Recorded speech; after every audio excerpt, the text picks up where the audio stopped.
சென்னை வியாசர்பாடியில் வீடு ஒன்றில் பதுக்கி வைக்கப்பட்டிருந்த சுமார் 1 டன் செம்மரக்கட்டைகள் பறிமுதல் செய்யப்பட்டிருக்கிறது. இது தொடர்பான மேலும் விவரங்களை தருவதற்காக செய்தியாளர் ராகவேந்திரன் இணைப்பில் இருக்கிறார். ராகவேந்திரன், வணக்கம்.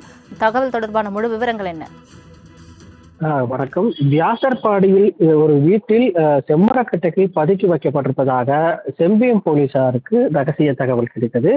அந்த அடிப்படையில் வியாசர்பாடியில் இருக்கக்கூடிய முகமது ரசூல் என்பவரது வீட்டில் சோதனை செய்த போது அங்கு கிட்டத்தட்ட ஒரு 960 கிலோ செம்மரக்கட்டைகள் பதுக்கி வைக்கப்பட்டிருப்பது தெரிய வந்தது. இதனையடுத்து செம்பியம் போலீசார் அந்த செம்மரக்கட்டைகள் குறித்து வனத்துறையினருக்கு தகவல் தெரிவித்தனர். வனத்துறையினர் அந்த செம்மரக்கட்டைகளை தற்போது பறிமுதல் செய்திருக்கின்றனர்.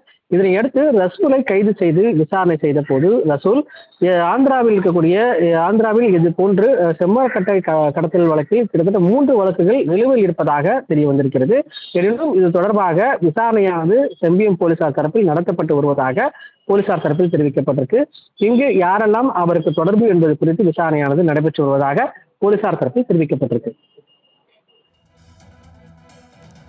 தங்களின் முழு விவரங்களுக்கு நன்றி ராகவேந்தர்.